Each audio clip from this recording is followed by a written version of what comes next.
नमस्कार दोस्तों, success vista classes channel पर मैं राघव दीक्षित आपका बहुत बहुत स्वागत करता हूं। दोस्तों, जैसा कि आप देख रहे हैं, आपके आरआरबी ग्रुप डी एग्जाम्स की डेट फिक्स हो चुकी है। उसी एग्जाम्स को ध्यान में रखते हुए दोस्तों, आपके आरआरबी ग्रुप डी में प्रीवियस ईयर में पूछे गए क्वेश्चन पेपर की हेल्प से हम लगातार आपको प्रैक्टिस सेट प्रोवाइड कर रहे हैं।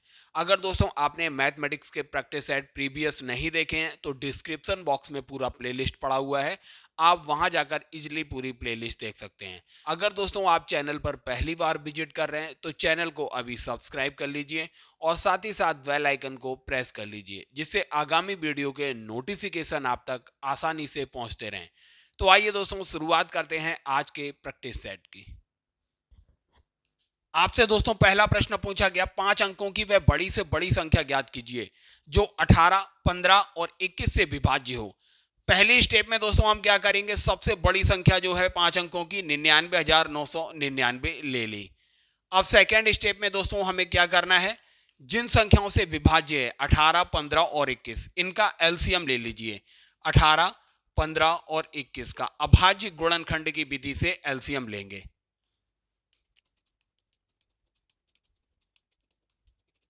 एलसीएम दोस्तों यहां पर आएगा 2 गुणा 3 गुणा 3 गुणा 5 गुणा 7, तो ये 630 जो है 18, 15 और 21 का एलसीएम आया। अब थर्ड स्टेप में दोस्तों आपको क्या करना है, जो सबसे बड़ी संख्या है 5 अंकों की 99,999, इसको डिवाइड कर देना है इस एलसीएम से 630 से, तो आपको मिलेगा।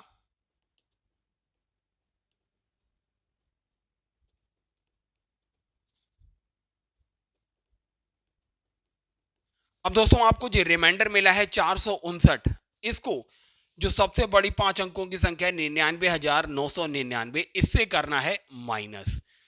इसके बाद जो आपको संख्या मिलेगी ये 99,540, यही वह संख्या है दोस्तों जो 18, 15 और 21 से पूर्णतः विभाज्य होगी। चौथा ऑप्शन बिल्कुल करेक्ट हो जाएगा।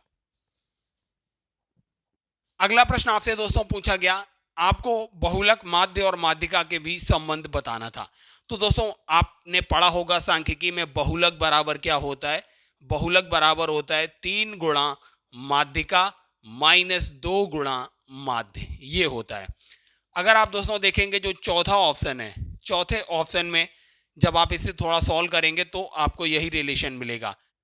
बहुलक माइनस माध्य बटे 3 बराबर माध्यिका माइनस माध्य दिया हुआ है, तो यहां पे देखिए क्या हो जाएगा, बहुलक माइनस माध्य बराबर 3 का इधर गुणा कर देंगे, 3 गुणा माध्यिका माइनस 3 गुणा माध्य हो जाएगा।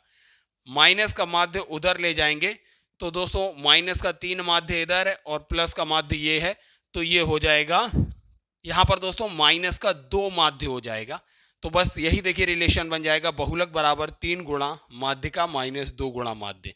इस तरीके से चौथा ऑप्शन करेक्ट हो जाएगा। आपको ये चीज याद रखनी है। अगला प्रश्न आपसे दोस्तों पूछा गया, उस विकल्प का चयन करें जिसका 5वीं संख्या से वही संबंध है जो दूसरी संख्या का पहली संख्या से और चौथी संख्या का तीसरी संख्या से है। अगर दोस्तों आप देखेंगे ये सादृश्यता में, ये देखिए 4 का स्क्वायर करेंगे आप 16, -1 करेंगे तो 15 आएगा। 4 के बाद कौन सी संख्या आती है, 5, तो 5 का स्क्वायर करेंगे -1 करेंगे 24 मिलेगा। 5 के बाद दोस्तों आपको मिलेगा 6, 6 का स्क्वायर करके -1 करेंगे तो 35 आएगा। 6 के बाद आता है 7, 7 का स्क्वायर -1 48 आएगा। 7 के बाद आता है 8, इसका स्क्वायर करेंगे -1 63 आएगा। 8 के बाद आना चाहिए था यहाँ 9 का स्क्वायर -1 तो 80 आएगा प्रश्नवाचक चिन्ह की जगह। इस तरीके से तीसरा ऑप्शन बिल्कुल करेक्ट है। अगला प्रश्न दोस्तों देखिए बोर्ड मास से संबंधित है। सबसे पहले आपको ब्रैकेट, फिर इसके बाद ऑफ, फिर डिवीजन, मल्टीप्लिकेशन, एडिशन, लास्ट में सब्ट्रैक्शन सॉल्व करना है। यहां देखिए डिवीजन, मल्टीप्लिकेशन, एडिशन और सब्ट्रैक्शन ही है, तो सबसे पहले डिवीजन सॉल्व करिए, ये 12 एकम 12। अब इसके बाद मल्टीप्लिकेशन सॉल्व करिए, 12 बारियम 144। अब क्या हो गया, आगे अगली लाइन में लिख लिए 12 प्लस 144 माइनस ये हो गया 1। तो दोस्तों इसे आप हल करेंगे तो 155 आपको इजीली मिल जाएगा। चौथा ऑप्शन बिल्कुल करेक्ट होगा। अगला प्रश्न आपसे द्विघात समीकरण से पूछा गया। ये समीकरण था, आपको मूल ज्ञात करना था। आप दोस्तों इजिली मूलों का योगफल देखिए क्या होता है, अल्फा प्लस बीटा बराबर माइनस एक्स का गुणांक यहां देखिए क्या है 8ab, तो 8ab लिखिए अपॉन एक्स स्क्वायर का गुणांक यहां क्या है 3a स्क्वायर, तो 3a स्क्वायर लिखिए। ए से ए के कैंसिल हो गया, माइनस 8b बटे 3a। अब दोस्तों देखिए मूलों का योगफल इन चारों ऑप्शन में कहां पर माइनस का 8b अपॉन 3a आएगा। अगर आप दोस्तों यहां देखेंगे तो माइनस का 4b अपॉन a हो जाएगा, यहां पर वो नहीं आएगा। इसे अगर आप देखेंगे तो ये बिल्कुल अलग आएगा। यहां पर अगर आप दोस्तों देखेंगे तो यहां भी बिल्कुल अलग मिलेगा।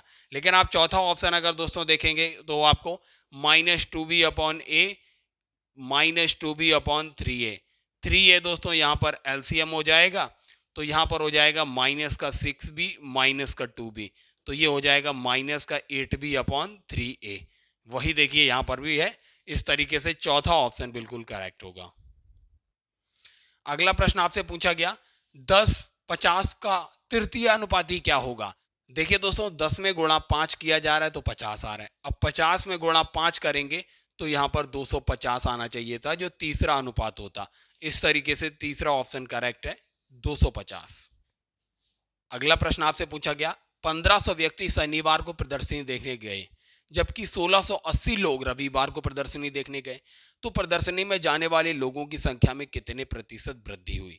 तो दोस्तों प्रतिशत वृद्धि कैसे निकाली जाती है, सबसे पहले देखिए कितनी वृद्धि हुई 1680 माइनस 1500, 180 लोगों की वृद्धि हुई अपॉन शनिवार से तुलना की जा रही है, शनिवार से ज्यादा कितने प्रतिशत लोग आए रविवार को, तो जिससे तुलना की जाती है वही अपॉन में रहेगा, अपॉन में आएगा 1500 गुणा 100, प्रतिशत में निकालना है। डबल जीरो से डबल जीरो कैंसिल आउट हो गया, 15 से इसे काट लीजिए, 15 एकम 15, 15 दूनी 30, तो 12% लोग जो थे दोस्तों का इजाफा हुआ। इस तरीके से अगर आप देखेंगे चौथा ऑप्शन बिल्कुल करेक्ट हो जाएगा। आठवां प्रश्न आपसे पूछा गया अंडर रूट 1 प्लस साइन ए अपॉन 1 माइनस साइन ए को कैसे लिख सकते हैं। अगर आप दोस्तों देखेंगे हम हर का जो कॉन्जुगेट है 1 माइनस साइन ए का कॉन्जुगेट 1 प्लस साइन ए हो जाएगा, ऊपर नीचे मल्टीप्लाई कर दीजिए तो क्या हो जाएगा 1 प्लस साइन ए का होल स्क्वायर ऊपर हो जाएगा, अपॉन नीचे क्या हो जाएगा 1 minus sine A into 1 plus sine A minus B गुणा A plus B, A square minus B square, 1 minus sine square ही हो जाएगा। ऊपर दोस्तों अंडर रूट से बाहर लेके आएंगे तो होल स्क्वायर हट जाएगा, तो 1 प्लस साइन ए बचेगा, और नीचे 1 माइनस साइन स्क्वायर ए कॉस स्क्वायर हो जाएगा, अंडर रूट से बाहर कॉस ए हो जाएगा, तो ये हो जाएगा 1 upon cos A plus sine A upon cos A. 1 upon cos A दोस्तों हो जाएगा सेक ए, और sign A upon cos A हो जाएगा टेन ए। इस तरीके से चौथा ऑप्शन बिल्कुल करेक्ट है। अगला प्रश्न आपसे पूछा गया 0.27 बार को P अपॉन क्यू के फॉर्म में कैसे व्यक्त कर सकते हैं, जहां P और Q जो है पूर्णता पूर्णांक है।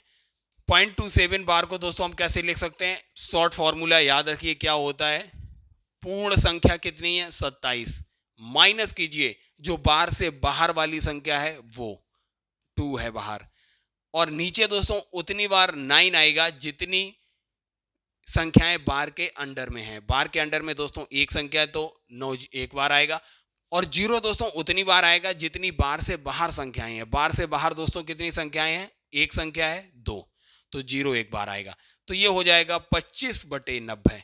इसे दोस्तों कट कर लीजिए, 5 पंजे 25 और ये जाएगा 18 बार, तो 5/18 जो है दोस्तों इसका भिन्नात्मक रूप हो जाएगा। तीसरा ऑप्शन दोस्तों बिल्कुल करेक्ट हो जाएगा। अगला प्रश्न आपसे पूछा गया विषम बाहु त्रिभुज है दोस्तों, ये भुजाएं 5 सेंटीमीटर 12 सेंटीमीटर और 13 सेंटीमीटर है, तो क्षेत्रफल क्या हो जाएगा, एरिया याद रखिए विषम बाहु त्रिभुज का क्या होता है अंडर रूट एस गुणा एस माइनस ए गुणा एस माइनस बी गुणा एस माइनस सी होता है, जहां एस क्या होता है दोस्तों, एस होता है तीनों भुजाओं का योग प्लस कीजिए और उसका आधा कर दीजिए, 5 12 और 13 को ऐड करेंगे तो आएगा 30 का आधा हो जाएगा 15, एस की वैल्यू 15 हो गई। और ये दोस्तों भुजाएं होती हैं पहली भुजा ए, दूसरी भुजा बी और तीसरी भुजा सी। अब ये सब की वैल्यू आपके पास है, रख दीजिए। एस है 15, एस माइनस ए 15 माइनस 5 हो जाएगा 10, 15 माइनस 12 जो हो जाएगा 3 और 15 माइनस 13 हो जाएगा 2। अब इसको दोस्तों कैसे लिख सकते हैं? 15 को लिख सकते हैं हम 5 गुणा 3 और 10 को लिखेंगे 5 गुणा 2 गुणा 3 गुणा 2। अब अंडर रूट से बाहर निकालिए, देखिए 3 2 बार है दोस्तों, तो अंडर रूट से बाहर 1 बार आ जाएगा। 2 देखिए 2 बार है, अंडर रूट से बाहर 1 बार आ जाएगा। ऐसे ही 5 भी 2 बार है तो अंडर रूट से बाहर आएगा। 5 दूनी 10 तियों 30 सेंटीमीटर स्क्वायर जो है ये एरिया हो जाएगा त्रिभुज का। तीसरा ऑप्शन बिल्कुल करेक्ट है। एक बेलन के आधार की त्रिज्या 7 सेंटीमीटर और ऊंचाई 15 सेंटीमीटर है, उसका संपूर्ण पृष्ठीय क्षेत्रफल क्या होगा? दोस्तों सबसे पहले बेलन का संपूर्ण पृष्ठीय क्षेत्रफल निकाल लेते हैं। बेलन का संपूर्ण पृष्ठीय क्षेत्रफल क्या होगा? संपूर्ण पृष्ठीय क्षेत्रफल बराबर हो जाएगा पृष्ठीय क्षेत्रफल 2 पाई आर एच प्लस ये जो सर्कुलर एरिया है इनको भी ऐड करिए, 2 पाई आर स्क्वायर हो जाएगा। तो ये संपूर्ण पृष्ठीय क्षेत्रफल हो गया। 2 पाई आर आप कॉमन लेंगे तो आर प्लस एच जो होगा बचेगा। तो ये होता है संपूर्ण पृष्ठीय क्षेत्रफल बेलन का। यहां से दोस्तों आप आसानी से निकाल सकते हैं। 2 पाई आर की वैल्यू 7 सेंटीमीटर है, 7 प्लस 15 तो ये दोस्तों हो जाएगा 7 दूनी 14 पाई गुणा 15 और 7 22। 14 का गुणा 22 से करेंगे 308 पाई सेंटीमीटर स्क्वायर आएगा। दोस्तों ये है बेलन का संपूर्ण पृष्ठीय क्षेत्रफल। तीसरा ऑप्शन दोस्तों बिल्कुल करेक्ट हो जाएगा। दोस्तों अगला प्रश्न आपसे आरआरबी ग्रुप डी में जो पूछा गया त्रिकोणमिति से, sine square theta minus sine की power 4 theta plus 1/1 minus sine square theta, और ये दिया हुआ था। आपको बताना था इसका मान क्या होगा। सबसे पहले दोस्तों इसमें से साइन स्क्वायर थीटा कॉमन लीजिए। साइन स्क्वायर थीटा जब आप कॉमन लेंगे तो ब्रैकेट में 1 माइनस साइन स्क्वायर थीटा बचेगा प्लस का 1 upon 1 minus sine square theta हो जाएगा कॉस स्क्वायर थीटा प्लस यहां से दोस्तों आप टेन स्क्वायर थीटा कॉमन लेंगे तो 1 minus tan square theta bracket में बचेगा 1 प्लस टेन स्क्वायर थीटा और नीचे 1 प्लस टेन स्क्वायर थीटा हो जाएगा सेक स्क्वायर थीटा। दोस्तों ये 1 माइनस साइन स्क्वायर थीटा जो है ये कॉस स्क्वायर थीटा हो जाएगा, तो ये हो जाएगा sine square theta into cos square theta divide by cos square theta plus 1 upon cos square theta plus ये हो जाएगा 1 upon sec square theta minus 1 plus tan square theta. दोस्तों ये सेक स्क्वायर थीटा हो जाएगा, तो tan square theta upon sec square theta into sec square theta. Sec square theta से sec square theta cancel, cos square theta से cos square theta cancel. यहां हो गया दोस्तों साइन स्क्वायर थीटा प्लस का 1 upon cos square theta sec square theta हो जाएगा plus 1 upon sec square theta cos square theta हो जाएगा माइनस ये हो गया टेन स्क्वायर थीटा।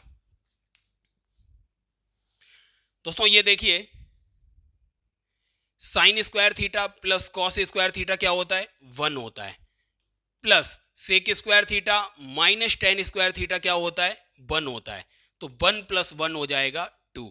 इस तरीके से दोस्तों पहला ऑप्शन बिल्कुल करेक्ट होगा। अगला प्रश्न आपसे दोस्तों पूछा गया, उस विकल्प का चयन करें जिसका 5वीं संख्या से वही संबंध है जो दूसरी संख्या का पहली संख्या से और चौथी संख्या का तीसरी संख्या से। अगर दोस्तों आप देखेंगे जो ये रिलेशंस दिए हुए हैं, आपको इन्हीं रिलेशंस के आधार पे इस प्रश्नवाचक चिन्ह की वैल्यू बतानी थी। तो दोस्तों आप 8 का अगर स्क्वायर करेंगे तो 64 आएगा, उसमें 3 जोड़ेंगे 67 मिल जाएगा। यहां भी यही लगाइए, 10 का स्क्वायर कीजिए 100 आएगा, प्लस 3 किया 103 हो गया।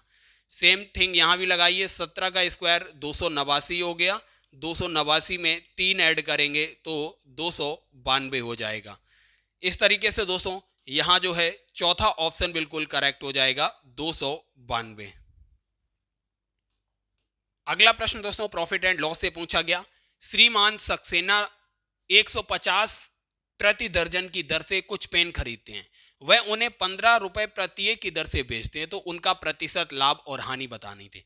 तो दोस्तों देखिए क्रय किया उन्होंने, कितने में क्रय मूल्य हो गया 150 रुपया प्रति दर्जन, और विक्रय मूल्य उनका क्या हुआ दोस्तों 15 रुपए में एक बेचा, तो 12 कितने में बेचे होंगे, 15 गुणा 12 हो जाएगा 180 रुपया प्रति डजन हो जाएगा। तो विक्रय मूल्य दोस्तों यहां पर हो जाएगा 180 रुपए प्रति डजन। तो प्रॉफिट परसेंट क्या हो जाएगा, विक्रय मूल्य 180 माइनस क्रय मूल्य 150 बटे क्रय मूल्य गुणा 100। तो ये हो जाएगा दोस्तों 30 बटे 150 गुणा 100, 3 पंजे 15 हो जाएगा, 5 से 100 20 बार कटेगा, तो 20% जो है दोस्तों उनको प्रॉफिट हुआ। इस तरीके से पहला ही ऑप्शन बिल्कुल करेक्ट हो गया। दोस्तों आपसे अगला प्रश्न फिर सादृश्यता से पूछा गया, उस विकल्प का चयन करें जिसका पांचवी संख्या से वही संबंध है जो दूसरी संख्या का पहली संख्या से और चौथी संख्या का तीसरी संख्या से है। अगर दोस्तों आप देखेंगे ये जो रिलेशंस दिया हुआ है पहले अनुपात में और दूसरे अनुपात में, वही रिलेशन यहाँ आपको यहाँ लगाना है और प्रश्नवाचक चिन्ह की जगह बताना है। अगर आप दोस्तों देखेंगे 3 में अगर आप प्लस का 2 करेंगे तो 5 हो जाएगा, और इसका स्क्वायर करेंगे तो 25 आएगा जो यहाँ दिया है। ऐसे ही यहाँ करिए 7 दिया है, इसमें भी प्लस 2 करिए तो 9 आएगा, 9 का स्क्वायर 81 होता है, वो यहाँ दिया है। ऐसे ही दोस्तों यही रिलेशन यहाँ लगाइए, 11 में प्लस 2 करिए तो आएगा 13, इसका स्क्वायर करिए 169 आएगा। ऑप्शंस में देखिए ऑप्शन तीसरा बिल्कुल करेक्ट हो जाएगा, 169 दिया हुआ है। अगला प्रश्न आपसे पूछा गया 30 रुपए प्रति मीटर की दर से आयताकार भूखंड के चारों ओर बाड़ लगाने की लागत ज्ञात करना था, जिसका क्षेत्रफल 100 मीटर स्क्वायर है और एक भुजा की लंबाई 20 मीटर है। तो दोस्तों आपको आयत है, आयत का एरिया दिया हुआ है 100 मीटर स्क्वायर, जबकि आपकी लंबाई जो है दी हुई है 20 मीटर लंबाई दी हुई है। तो यहां से दोस्तों ये चौड़ाई मिल जाएगी, x हमने मान ली, तो x गुणा 20 बराबर 100 हो जाएगा। यहां से 20 से ये 100 5 बार जाएगा तो x बराबर 5 मीटर हो जाएगा, चौड़ाई 5 मीटर।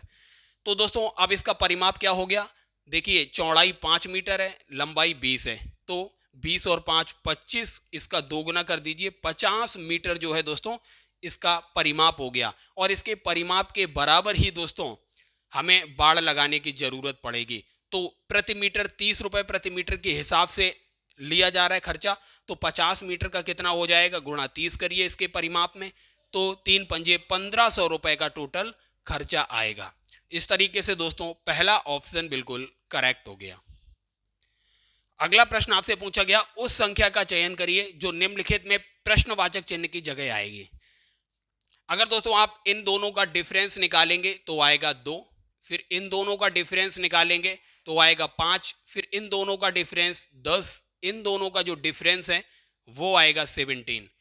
अब आप इसका भी डिफरेंस निकालिए, 5 और 2 का डिफरेंस 3, 5 और 10 का डिफरेंस जो है वो 5, 10 और 17 का डिफरेंस 7 हो जाएगा। इस तरीके से आप देखिए ये सीक्वेंस जो बढ़ रहा है विषम संख्याओं के रूप में बढ़ रहा है, 3 के बाद 5, 5 के बाद 7, 7 के बाद जो यहाँ डिफरेंस आएगा वो 9 आना चाहिए। 17 में जब आप 9 ऐड करेंगे तो ये हो जाएगा 26। इसका मतलब 40 और इसके अगली जो संख्या आएगी उसके बीच 26 का अंतर होगा, तो 40 और 26 को जब ऐड करेंगे तो ये हो जाएगा 66। प्रश्नवाचक चिन्ह की जगह 66 आएगा। चौथा ऑप्शन बिल्कुल करेक्ट है।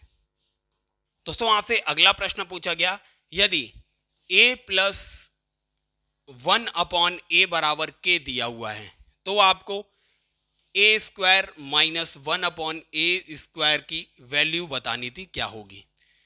इसको दोस्तों हम कैसे लिख सकते हैं, 1 प्लस 1/a बराबर k लिख सकते हैं। तो 1/a बराबर हम लिख सकते हैं k माइनस 1, दोनों तरफ हम स्क्वायर करेंगे तो 1/a स्क्वायर बराबर हो जाएगा k square plus 1 minus 2k। अगर दोस्तों हम इस वाले टर्म को और इस वाले टर्म को दोनों को 1 से माइनस कर दें तो क्या हो जाएगा, 1 माइनस 1/a स्क्वायर बराबर 1 minus k square plus 1 minus 2k हो जाएगा। तो 1 माइनस 1/a स्क्वायर किसके बराबर हो जाएगा, 1 माइनस 1/a स्क्वायर बराबर हो जाएगा 1 माइनस k स्क्वायर माइनस का 1 प्लस का 2k हो जाएगा। 1 से 1 कैंसिल आउट हो गया। तो दोस्तों a square minus 1/a square की वैल्यू हो जाएगी 2k माइनस के स्क्वायर, इसके बराबर हो जाएगी। अब देखिए दोस्तों, ये ऑप्शंस में कहाँ दिया हुआ है, चौथा ऑप्शन देखिए बिल्कुल करेक्ट हो जाएगा, 2k माइनस के स्क्वायर। अगला प्रश्न दोस्तों आपसे पूछा गया, किसी भिन्न के अंश में 2 और हर में 5 जोड़ने पर प्राप्त भिन्न 1/2 के बराबर है। हमने मान ली दोस्तों भिन्न है हमारी x/y। अब बोल रहा है अंश में 2 और हर में 5 जोड़ने पे भिन्न जो है 1/2 हो जाती है। दूसरी कंडीशन है, इसके अलावा इसके अंश में और हर दोनों में 2 घटाने पर x-2 y-2 ये भिन्न जो है 1/3 के बराबर हो जाती है, 1/3 के बराबर हो जाती है। तो भिन्न आपको ज्ञात करनी है। आप दोस्तों डायरेक्टली ऑप्शन से भी जा सकते हैं और नहीं तो इन दो समीकरणों को हल करके भी आप इसको हल कर सकते हैं। अब आइए ऑप्शंस के थ्रू हम आपको बताते हैं। आप देखिए कि भिन्न के अंश में 2 और हर में 5 जोड़िए। पहला ऑप्शन अगर आप उठाएंगे, अंश में 2 जोड़ेंगे तो 6 हो जाएगा, हर में 5 जोड़ेंगे तो 22 हो जाएगा। ये देखिए किसी तरीके से 1/2 नहीं हो रही है। यहां देखिए अंश में 2 जोड़ेंगे 10 हो जाएगा और हर में 5 जोड़ेंगे तो 20 हो जाएगा। इस तरीके से दोस्तों ये 1/2 आ रहा है, दूसरा ऑप्शन। अब दूसरी कंडीशन यहां लगाइए, इसके अलावा अंश और हर दोनों में से 2 घटाने पर प्राप्त भिन्न 1/3 है। तो इसमें दोस्तों दोनों में से अंश हर में से 2 घटाएंगे तो 6/13 मिलेगा, ये 1/3 नहीं है। सेम प्रोसेस यहां भी लगाइए दोस्तों, दोनों कंडीशन रखेंगे तो ये भी गलत हो जाएगा। चौथा ऑप्शन जो है दोस्तों बिल्कुल करेक्ट हो जाएगा। दोनों कंडीशंस चौथे ऑप्शन में ही फुलफिल हो रही हैं। दोस्तों हमने दोनों तरीके बताए, समीकरण बना के हल कर सकते हैं और डायरेक्टली ऑप्शंस के थ्रू कर सकते हैं। ऑप्शन से आपको बहुत इजी पड़ेगा। पाई की वैल्यू दी हुई थी, इसका प्रयोग करते हुए अर्धवृत्त का परिमाप आपको ज्ञात करना था। व्यास की लंबाई 21 सेंटीमीटर दी हुई थी।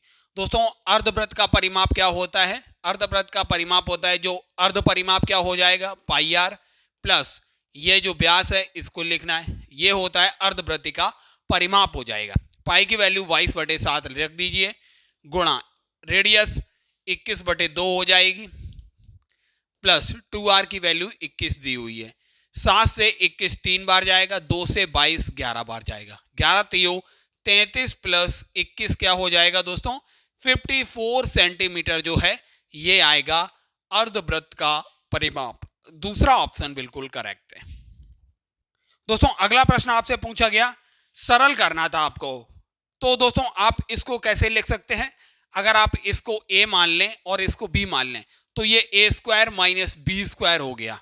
a² माइनस b² को हम कैसे लिख सकते हैं, 4.32 माइनस 2.64 इंटू 4.32 प्लस 2.64, ये क्या हो गया, a minus B into A plus B, और अपॉन में 1.68 दिया गया था। इसे हल करेंगे तो 1.68 आएगा और इसको हल करेंगे तो आएगा 6.96 अपॉन 1.68। 1.68 से 1.68 कैंसिल आउट हो गया तो आंसर 6.96 आएगा। पहला ही ऑप्शन दोस्तों बिल्कुल इसका करेक्ट हो गया। दोस्तों अगला प्रश्न आपसे पूछा गया, उस संख्या का चयन कीजिए जो निम्नलिखित श्रेणी में प्रश्नवाचक चिन्ह के स्थान पर आएगी। अगर दोस्तों आप इसे देखेंगे 225 में से सबसे पहले माइनस का 4 करेंगे तो आपको मिलेगा 221। 221 में से माइनस का 7 करेंगे तो आपको मिलेगा 214, और 214 में से दोस्तों आप माइनस का 13 करेंगे तो आपको 201 मिलेगा। 201 में से दोस्तों जब आप माइनस करेंगे 25 तो आपको 176 मिलेगा। अब दोस्तों ये कैसे माइनस हो रहा है, आप देखिए सबसे पहले इनके बीच जो डिफरेंस है वो 3 का है, और इन दोनों के बीच डिफरेंस जो है वो 6 का है। इन दोनों के बीच जो डिफरेंस है दोस्तों वो 12 का है। अब इसका मतलब दोस्तों आगे जो संख्या माइनस होगी उसका डिफरेंस दोस्तों क्या होगा, उसका डिफरेंस 12 का दोगुना 24 होना चाहिए। तो 25 माइनस 24 क्या होगा, माइनस का 49 होगा। अर्थात दोस्तों 176 में से माइनस का 49 माइनस करेंगे तो ये आपको मिलेगा 127। इस तरीके से दोस्तों प्रश्नवाचक चिन्ह की जगह 127 आएगा। अगला प्रश्न आपसे पूछा गया, दो संख्याओं का एलसीएम दिया गया था 84, यदि संख्याओं का अनुपात 2:3 है तो संख्याओं का योग आपको ज्ञात करना था। दोस्तों हमने मान लिया संख्याओं का HCF जो है वो x है। तो दोस्तों संख्याएं क्या हो जाएंगी, दो संख्याओं का गुणनफल 2x गुणा 3x बराबर लासा कितना है 84 गुणा मासा हो जाएगा x दिया हुआ है। x से x कैंसिल आउट हो गया तो x बराबर हो जाएगा 84/6 अर्थात ये आएगा 14 आया, x की वैल्यू 14। अब संख्याओं का योग दोस्तों क्या हो जाएगा 2x प्लस 3x, ये हो गया 5x, x की जगह 14 रख दीजिए, 14 14 पंजे 70 हो जाएगा। ये ही पूछा गया था आपसे संख्याओं का योग, दूसरा ऑप्शन करेक्ट है 70। अगला प्रश्न दोस्तों आपसे टाइम एंड वर्क से पूछा गया। ए एक निश्चित कार्य को 32 दिनों में पूरा कर सकता है। बी जो है ए से 60% अधिक कार्यकुशल है। बी अकेले उसी कार्य को कितने दिनों में पूरा करेगा। दोस्तों बी देखिए ए से 60% अधिक कार्यकुशल है। इसका मतलब यह हुआ दोस्तों बी के द्वारा जो लिए गए दिन है उसका 160% जो होगा वो बराबर होगा ए के द्वारा लिया गया समय अर्थात 32 दिन। तो b बराबर क्या मिल जाएगा, b के द्वारा लिया गया टाइम 32 गुणा 100/160, 0 से 0 कैंसिल आउट, 16 दूनी 32, तो 2 धाम 20 दिन का समय लगेगा b को कार्य करने में, अर्थात दोस्तों चौथा ऑप्शन बिल्कुल करेक्ट है। अगला प्रश्न दोस्तों प्रॉफिट एंड लॉस से पूछा गया। जब किसी टीवी का विक्रय मूल्य 18,700 होता है तो दुकानदार को 15% की हानि होती है। 15% का लाभ प्राप्त करने के लिए टीवी का विक्रय मूल्य कितना रखा जाना चाहिए। दोस्तों विक्रय मूल्य कितना होना चाहिए उसे 15% लाभ पे बेचने के लिए। इसकी ट्रिक याद रखिए, अभी जितना विक्रय मूल्य 18,700 गुणा 100 प्लस जितना उसे लाभ चाहिए 15% अपॉन 100 माइनस 18,700 में बेचने पे उसे कितनी हानि हो रही थी 15% की। इसे हल करिए आंसर मिलेगा 18,700 गुणा 115 बटे 85, 17 पन्ना 85 हो जाएगा और 17 एकम 17, 17 एकम 17, 1100 आएगा। 5 से ये 200 कट जाएगा, 5 दूनी 10, 5 तीयो 15, तो 23 का गुणा 1100 से करेंगे तो आपको मिलेगा 25,300 रुपया। अर्थात दोस्तों उसे 15% लाभ प्राप्त करने के लिए वस्तु को 25,300 रुपए पे बेचना पड़ेगा। दूसरा ऑप्शन बिल्कुल करेक्ट है। अब दोस्तों ये आपसे पूछा गया, सरल करना था। अगर दोस्तों 423 को आप ए मान लें और 325 को बी मान लें तो ये हो जाएगा ए स्क्वायर माइनस बी स्क्वायर। इसका फॉर्मूला होता है ए minus B into A plus B, अर्थात 423 प्लस 325 गुणा 423 माइनस 325 बटे क्या हो जाएगा, दिया हुआ है 423 माइनस 325। अर्थात दोस्तों ये देखिए टर्म अपने आप कैंसिल हो गया, आपके पास 423 प्लस 325 बचा, ये आएगा 748। अर्थात दोस्तों चौथा ऑप्शन बिल्कुल करेक्ट हो जाएगा। अगला प्रश्न आपसे पूछा गया, उस समांतर चतुर्भुज का एरिया आपको ज्ञात करना था जिसका आधार 15 सेंटीमीटर और संगत ऊंचाई 6 सेंटीमीटर है। तो दोस्तों एरिया क्या हो जाएगा, एरिया बराबर हो जाएगा आधार गुणा संगत ऊंचाई। ये समांतर चतुर्भुज का क्षेत्रफल हो जाएगा। आधार देखिए क्या है 15, संगत ऊंचाई आपको 6 सेंटीमीटर दी है, 15 छक्का 90 सेंटीमीटर स्क्वायर जो होगा समांतर चतुर्भुज का क्षेत्रफल होगा। चौथा ऑप्शन करेक्ट है।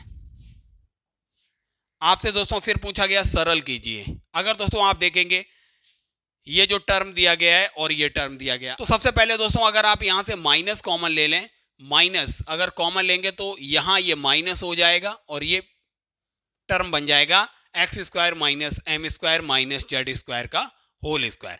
अगर दोस्तों एक्स स्क्वायर को अगर आप ए लिख लें और M square minus Z square को बी लिख लें तो ये क्या बन जाएगा, ए प्लस बी का whole square minus A minus B का होल स्क्वायर बन जाएगा।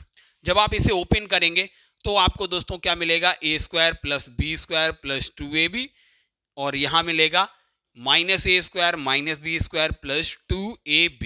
ए स्क्वायर से A square cancel out, B square से बी स्क्वायर कैंसिल आउट, आपके पास आंसर आएगा 4 इंटू ए इंटू बी, तो आएगा 4 गुणा ए की वैल्यू क्या है, एक्स स्क्वायर है, और बी की वैल्यू क्या है दोस्तों, M square minus Z square है। अब देख लिया, आपको आंसर मिल गया 4x² गुणा M square minus Z square. दूसरा ऑप्शन बिल्कुल करेक्ट हो गया। यदि अंक 11, 17, x plus 1, 3x, 19, 2x minus 4 और x प्लस 5 का माध्य 21 है तो इन अंकों का बहुलक ज्ञात कीजिए। तो दोस्तों याद रखिए, माध्य बराबर क्या होता है, पदों का योग बटे पदों की संख्या, ये होता है दोस्तों माध्य।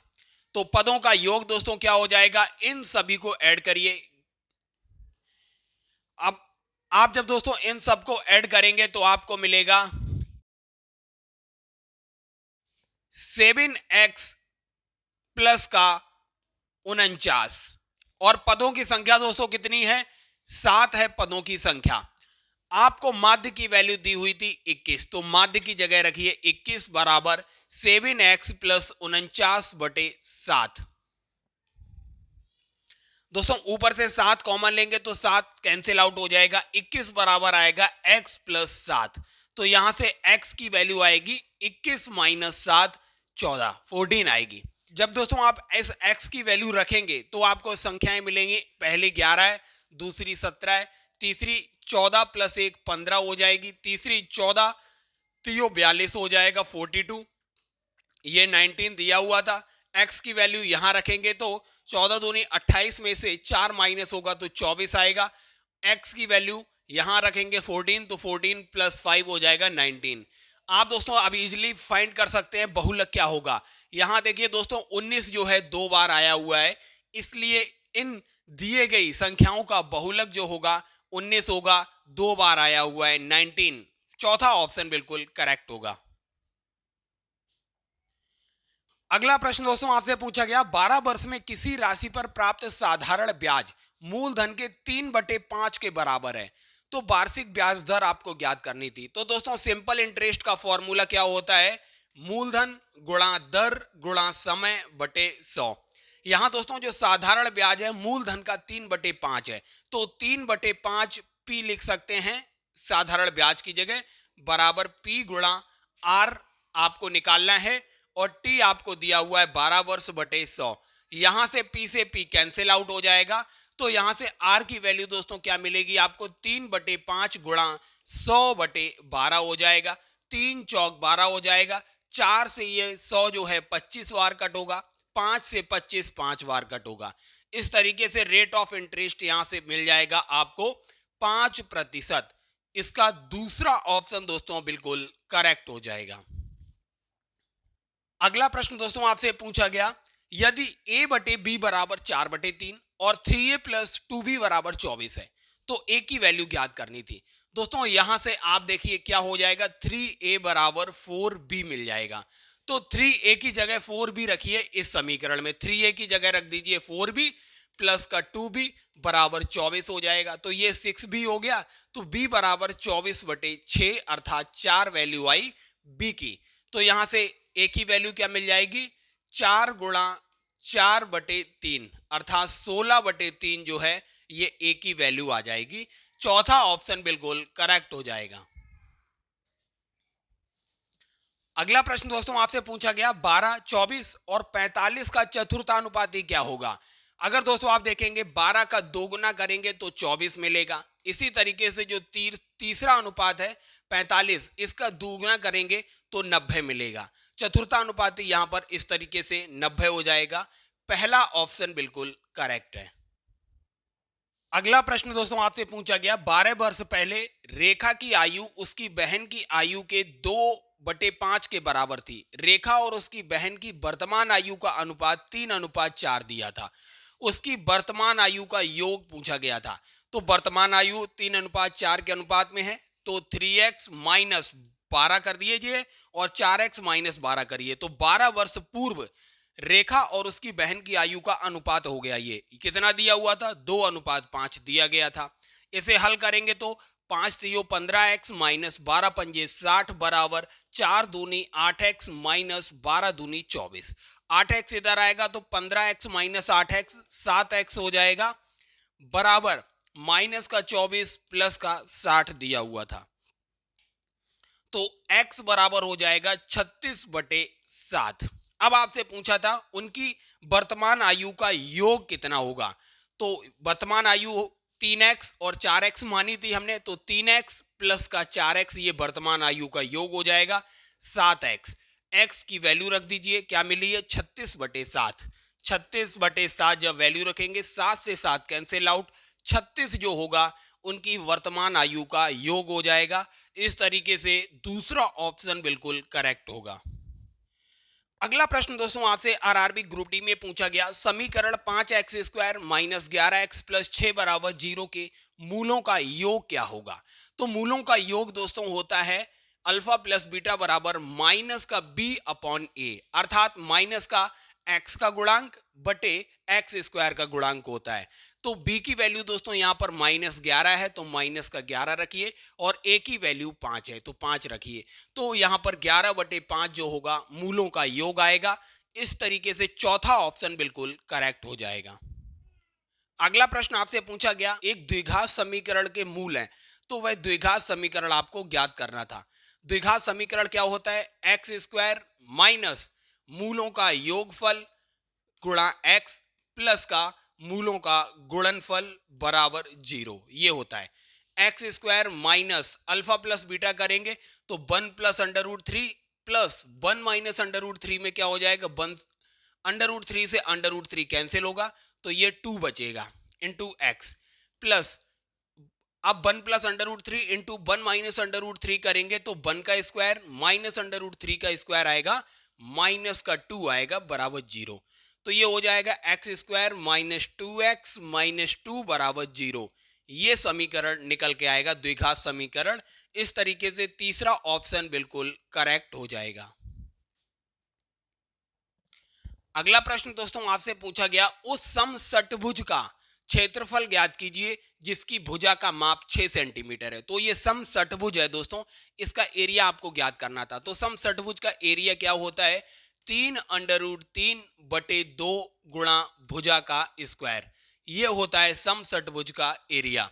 तो वैल्यू रखिए 3√3/2, भुजा कितनी दी हुई है 6 सेंटीमीटर भुजा दी है, तो 6 गुणा 6 कर दीजिए, 2 तिया 6 हो जाएगा, 6 तियो 18 तियो 54 हो जाएगा, 54√3 सेंटीमीटर स्क्वायर, ये होगा समषटभुज का एरिया। चौथा ऑप्शन बिल्कुल करेक्ट होगा।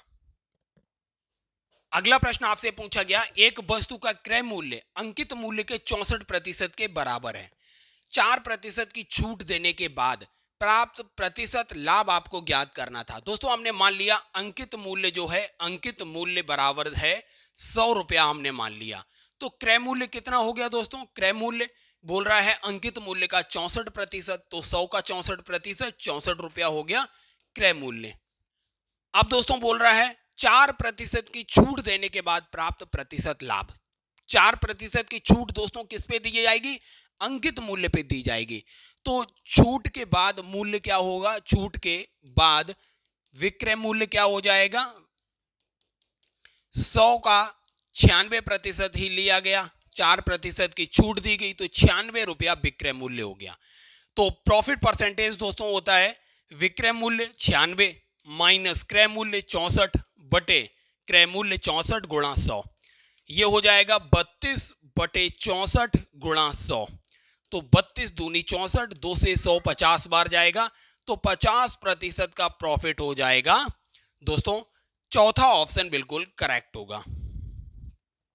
दोस्तों ये श्रृंखला से प्रश्न आपसे पूछा गया और आपको प्रश्नवाचक चिन्ह की जगह बताना था क्या आएगा। अगर दोस्तों आप देखेंगे जो संख्याएं दी हैं इनके बीच जो अंतर है, देखिए 24 में प्लस का 4 किया 28, 28 में प्लस का 7 किया 35, 35 में प्लस का 13 किया 48, 48 में प्लस का 25 73, 73 में प्लस का 49, तो 122 आएगा प्रश्नवाचक चिन्ह की जगह। कुल मिला के दोस्तों क्या हो रहा है, जो प्रीवियस संख्या है इसका दोगुना करके 1 माइनस करके वही अगली संख्या में जोड़ा जा रहा है। 4 दूनी 8 माइनस 1 7 जोड़ दिया गया, 7 दूनी 14 माइनस 1 13 13 जोड़ दिया गया, 13 दूनी 26 माइनस 1 25 जोड़ दिया गया, 25 दूनी 50 माइनस 1 49 जोड़ दिया गया। इस तरीके से प्रश्नवाचक चिन्ह की जगह 122 आएगा। एक समांतर चतुर्भुज में दो आसन्न भुजाएं 3:2 के अनुपात में हैं और उसका परिमाप 65 सेंटीमीटर दिया हुआ था। इस समांतर चतुर्भुज की दो छोटी भुजाओं में से प्रत्येक की लंबाई क्या होगी? दोस्तों हमने यहाँ दोस्तों देखिए दो आसन्न भुजाओं का अनुपात 3:2 दिया हुआ है। अगर ये समांतर चतुर्भुज है तो इन दो भुजाओं का अनुपात आपको 3:2 दिया हुआ है। हमने मान ली भुजाओं की लंबाई 3x + 2x है, तो ये हो गई 5x। अगर दो भुजाओं का योग 5x है तो चारों भुजाओं का योग कितना हो जाएगा? इसको दो गुना कर दीजिए, 10x हो जाएगा।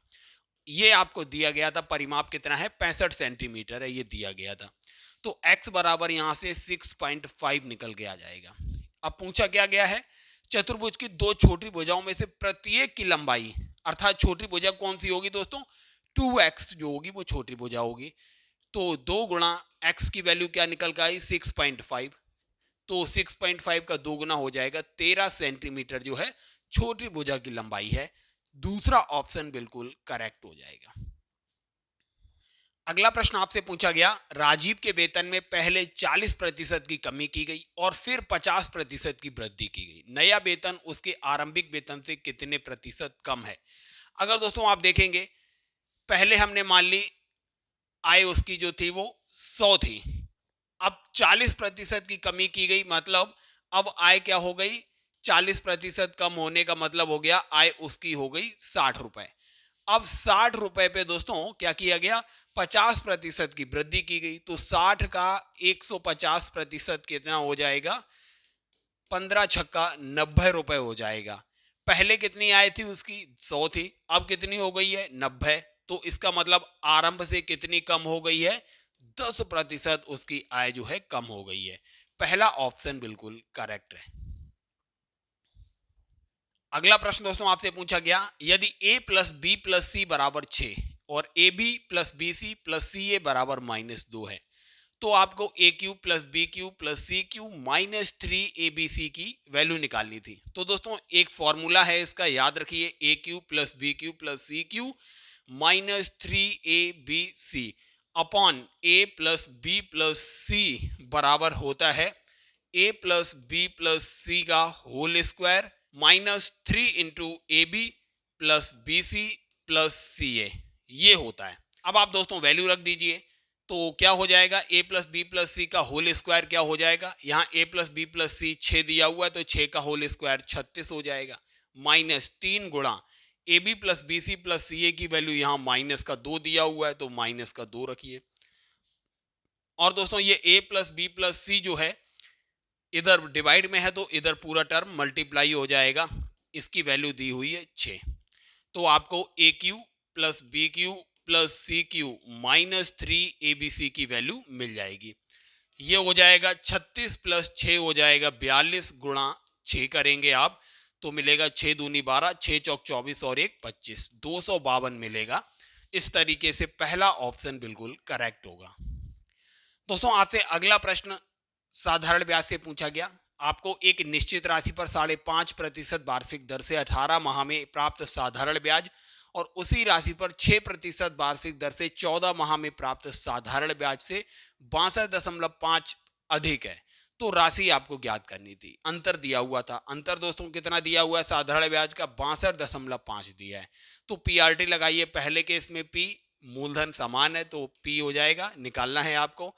आर 5.5 है और टाइम है 18 महीने में दिया है, तो इसे साल में कन्वर्ट करिए, 18/12 बटे हो जाएगा 100 माइनस, यहाँ पीआरटी लगाइए, पी गुणा आर 6% है, टी जो है 14 है, इसे साल में कन्वर्ट कर लीजिए, 14/12/100 हो जाएगा।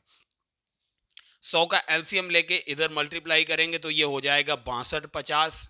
पी पूरे में से कॉमन लीजिए, इन दोनों में देखिए 12 एलसीएम हो जाएगा। 18 का गुणा 5.5 से करेंगे तो 99 आएगा, माइनस 14 का गुणा 6 से करेंगे 84 आएगा। तो P बराबर यहां से दोस्तों क्या हो जाएगा? P बराबर 6250 गुणा 12/15 हो जाएगा। 3 पंजे 15 हो जाएगा, 3 चौक 12 हो जाएगा। 5 से दोस्तों ये 1250 बार कट हो जाएगा। 1250 का गुणा 4 में करेंगे तो मिलेगा 5000 रुपए जो था मूलधन की वैल्यू आएगी। इसका तीसरा ऑप्शन बिल्कुल करेक्ट हो जाएगा। अगला प्रश्न आपसे पूछा गया, एक व्यक्ति 1 घंटे में 8 किलोमीटर की दूरी तय करता है। यदि वह कुल समय के 1/3 समय में 1/4 दूरी तय करता है तो शेष समय में शेष दूरी तय करने के लिए उसकी चाल कितनी होनी चाहिए ताकि वह ठीक समय पर गंतव्य पर पहुंच सके। दोस्तों टोटल टाइम दिया हुआ है 1 घंटा और टोटल दूरी जो दी हुई है वो दी हुई है 8 किलोमीटर। कंडीशन क्या है, यदि वह कुल समय के 1/3 समय में 1/4 दूरी तय करता है। 1/3 समय दोस्तों ले लेता है वह कितनी दूरी तय करने में, 1/4। 8 किलोमीटर का 1/4 हो जाएगा दोस्तों 2 किलोमीटर दूरी तय करने में उसे 1/3 घंटा लगता है। तो अब टाइम बचा कितना, 1 - 1/3, 2/3 घंटा उसके पास बचा हुआ है। दूरी उसे कितनी तय करनी है दोस्तों, टोटल 8 थी, 2 किलोमीटर चल लिया है, अब 6 किलोमीटर दूरी तय करनी है। तो दोस्तों उसकी अब चाल कितनी होनी चाहिए, 6 किलोमीटर दूरी तय करना है उसे 2/3 घंटे में। तो दूरी बटे हो जाएगा समय 2/3, तो ये आएगा 6 × 3/2, 2 × 6 हो जाएगा, 3 × 9 किलोमीटर प्रति घंटे के हिसाब से उसे तय करनी पड़ेगी। अर्थात पहला ही ऑप्शन करेक्ट है, 9 किलोमीटर प्रति घंटा। अगला प्रश्न आपसे पूछा गया, एक मां पुत्र और पुत्री की आयु का योग 70 वर्ष है। यदि मां की आयु उसके पुत्र की आयु की 3 गुनी है और पुत्री की आयु उसके भाई के आयु से 5 वर्ष अधिक है तो मां की आयु कितनी होगी। तो दोस्तों मदर, सन और डॉटर की एज का योग जो था वो 70 दिया हुआ था। अब आपको मदर की एज निकालनी है। तो देखिए मां की आयु उसके पुत्र की आयु की 3 गुनी है, मतलब जो मदर की एज है वो पुत्र की एज का 3 गुना है। तो यहां पर दोस्तों s की जगह आप रख सकते हैं m/3 इस समीकरण में, और पुत्री की आयु उसके भाई की आयु से 5 वर्ष अधिक है। डॉटर की एज जो हो जाएगी s+5 हो जाएगी। तो दोस्तों d की जगह हम क्या रख सकते हैं, d की जगह रख सकते हैं m/3 + 5। अब रिप्लेस करिए, d की जगह दोस्तों रखिए m/3 + 5 और s की जगह रखिए m/3 इस समीकरण में। तो आपको m तो m रहेगा, s की जगह रखेंगे आप m/3 प्लस d की जगह रखेंगे m/3 + 5, m/3 + 5 बराबर 70 दिया हुआ था। 5 इधर जाएगा तो 65 हो जाएगा, ये हो जाएगा 3 एलसीएम आएगा, 3m + m + m बराबर 65। तो ये हो जाएगा 5m बराबर 65 × 3, तो m बराबर हो जाएगा 65 × 3/5। 5 से 65 13 टाइम जाएगा, 13 3 जा हो जाएगा 39। तो ये मदर की एज निकल के आई 39 वर्ष। अर्थात दोस्तों चौथा ऑप्शन बिल्कुल करेक्ट हो जाएगा। दोस्तों अगला प्रश्न आपसे पूछा गया, यदि a⁴ + 1/a⁴ 34 है तो a⁶ + 1/a⁴ क्या होगा। तो दोस्तों हमें पता है a⁴ + 1/a⁴ को हम कैसे लिख सकते हैं, a² + 1/a² का होल क्यूब -3 × a² + 1/a²। तो सबसे पहले हमें दोस्तों a² + 1/a² की वैल्यू निकालनी पड़ेगी। हमने दोस्तों मान लिया a² + 1/a² बराबर x है। तो a⁴ + 1/a⁴ बराबर क्या हो जाएगा, x² - 2। दोनों तरफ स्क्वायर करके आप हल करेंगे तो a⁴ + 1/a⁴ बराबर x² - 2 निकलेगा। अब दोस्तों